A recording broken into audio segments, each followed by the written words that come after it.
Bienvenue à tous! Ça y est maintenant, vous le savez, vous êtes enceinte, vous êtes ravie, la famille est au courant et bébé a un secret. Ce secret, il va falloir le découvrir si vous le souhaitez. Du coup, avec Laure, on a décidé de tester des astuces de grand-mère pour voir si elles se vérifient ou pas.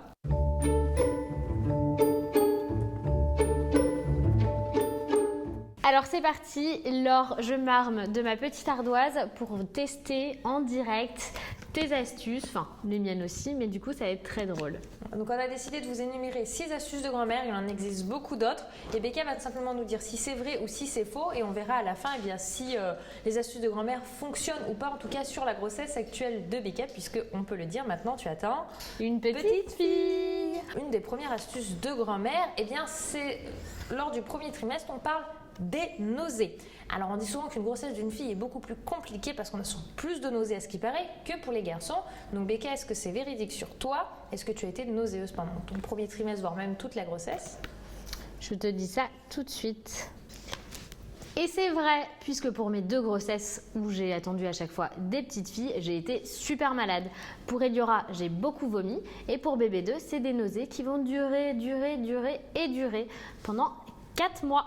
Ensuite, lorsque l'on est enceinte, on a souvent des envies d'aliments, genre au milieu de la nuit. Oh, j'ai faim de ça. La nuit. Il y en a carrément qui se lèvent pour manger. Moi, le soir, à 22h, je faisais un petit concombre, ça me dirait bien là. Tu es déjà couchée à 22h? C'est le soir, ça compte. C'est pour ça. Et je me faisais mon petit concombre à 22h. Oui, mais normalement, tu es largement fini de manger à cette heure-là. Hein. Ah oui. Et donc, du coup, on dit que pour les filles, lorsque l'on est enceinte d'une fille, on a très envie de sucré. Et pour un garçon, on a très envie de salé.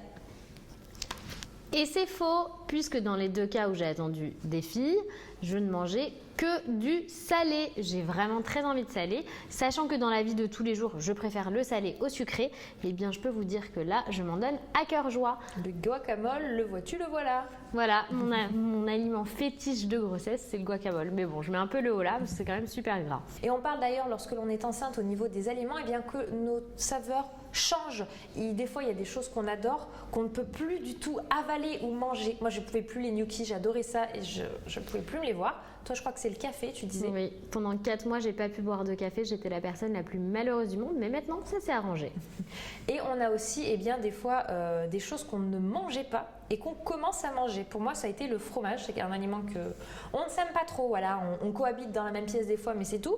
Et pendant ma grossesse de Lily Rose, lors des raclettes, je me suis mis à manger le fromage à raclette. Chose qu'avant, c'était impensable. Donc, comme quoi, beaucoup de choses changent pendant la grossesse. Alors là, en ce moment, mode mathématiques, école, on sort aussi son ardoise, sa feuille et son stylo. N'hésitez pas à le faire vous aussi pour nous dire si c'est véridique. Il faut ajouter 2 chiffres. Le premier, il faut l'assumer, c'est son âge au mois de la conception de bébé. Et le deuxième, c'est le mois de conception de bébé. Donc, j'en sais rien, si vous aviez 26 ans et que c'était fait au mois de février, vous faites 26 plus 2, ça donne un résultat. Si c'est un chiffre pair, c'est que vous attendez logiquement un petit garçon. Si c'est un chiffre impair, c'est que c'est censé être une petite fille. Alors, est-ce que tu es bonne en maths, Becca? C'est vrai en ce qui me concerne. J'ai pas fait le calcul pour Eliora. Donc j'avais 27 ans et le mois de conception, c'est le même. 29. Ça 29. se vérifie. Donc ça se vérifie dans les 2 cas. C'est assez impressionnant. Tu veux le faire, le test? Allez, vas-y. Attends, je te fais de la place. Alors, pour Eden, je suis tombée enceinte en avril, donc 0,4 plus 20 ans. Donc le calcul est très simple. Ça faisait 24. Donc chiffre pair. Garçon. Et pour Lily Rose, j'en avais 22. Et je l'ai fabriqué au mois de juillet. J'ai inversé tout sur mon truc. Ça fait 27, 28, 29. Impair. Fille. It's good. Right. 4 bébés et ça se vérifie. Faites le calcul et dites-nous en commentaire si ça fonctionne aussi pour vous. Peut-être qu'on a la révélation de l'année sur comment savoir le sexe du bébé, les gars. Il y a une astuce de grand-mère, elle fonctionne, c'est les maths. La 4e, on dit souvent que la vérité sort de la bouche des enfants. Et donc, apparemment, il suffirait de leur demander s'il y a une petite fille ou un petit garçon dans le ventre de bébé. Donc moi, Eden était trop jeune, il avait 2 ans, donc je risquais pas de lui demander si c'était une fille ou un garçon, parce que déjà, il a eu du mal à comprendre au tout début. Parce que quand j'ai accouché, il avait 2 ans. Quand j'étais enceinte, il avait 18 mois, qu'il y avait un bébé dans mon ventre. Mais toi, Eliora, qui est beaucoup plus grande. Eh bien, c'est vrai. En ce qui concerne Eliora, elle dit depuis le début que c'est une petite fille dans le bidou de maman. Donc pour toi, ça s'est vérifié. Encore une fois, n'hésitez pas à nous donner toutes vos réponses en commentaire, comme ça on verra si c'est que pour nous, si ça a marché ou pas, ou si c'est une globalité. Ensuite, une chose qui est assez visible, c'est la forme du ventre de bébé. Alors après, je vous expliquerai pourquoi la chose n'est pas véridique, mais on dit souvent que pour une petite fille, on porte un ventre assez étalé et pour un petit garçon, un ventre beaucoup plus sur le devant, pointu. Cela déterminerait le sexe du bébé. Ce qui est marrant, c'est que cette technique de grand-mère est très répandue et que les gens sont persuadés de sa véracité, alors qu'elle est clairement, elle dépend en plus de votre perception. Hein. Et il se trouve qu'elle est pour toi Complètement fausse. et donc parce que tu portes un ventre plutôt sur le devant. Oui, et c'est à chaque fois 2 petites filles. Alors pourquoi est-ce que l'on pense que lorsque le ventre est étalé, c'est une fille et pointu devant? Tout simplement, eh bien, ça va être comment s'implante le sac du bébé dans l'utérus. Si le sac du bébé va s'implanter à l'arrière, vous aurez effectivement un moins gros ventre pointu qui sera un petit peu plus large, tout simplement parce que, eh bien, avant que bébé grandisse, il va avoir beaucoup plus de place dans l'utérus puisqu'il sera planté sur le fond. Par contre, si bébé s'implante sur le devant de l'utérus, donc plus collé vers l'extérieur, ben, tout de suite le ventre va beaucoup plus prendre une forme allongée.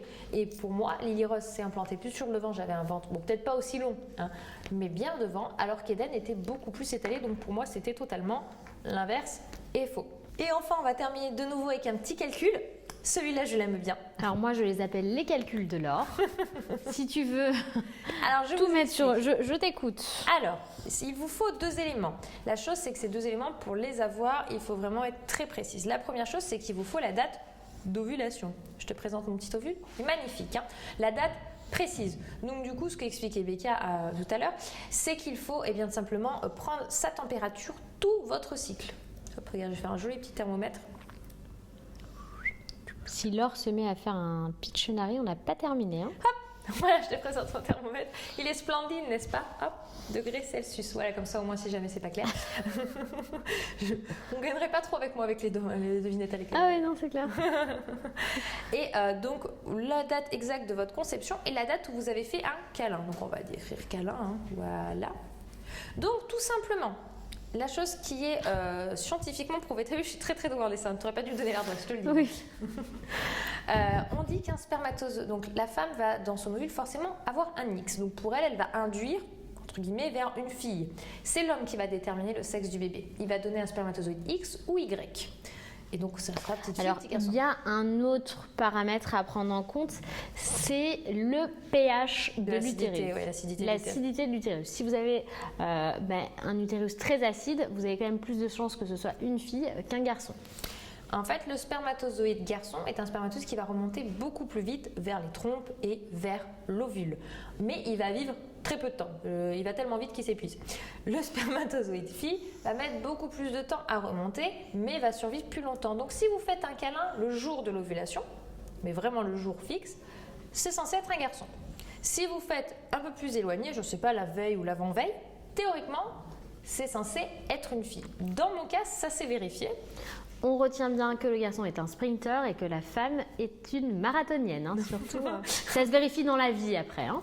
C'est vrai que tous ces petits calculs sont drôles, ils sont majoritairement faux bien évidemment et c'est aussi la magie de ce secret que garde le bébé dans le ventre de la maman. Si vous avez d'autres astuces rigolotes pour découvrir en amont le sexe de bébé, n'hésitez pas à nous les partager en commentaire. Vous pouvez également nous mettre des petits pouces vers le haut si cette vidéo vous a plu et on se retrouve très bientôt. Allez, Au revoir. Je sens que la journée va être... Oh mais pourquoi t'as baillé? Parce que j'ai pour elle. N'hésitez pas non plus à nous mettre des petits pouces vers le vide. Attends, j'efface tout parce que là, à force, le tableau il commence à dire « Ouais, ça suffit, ouais !»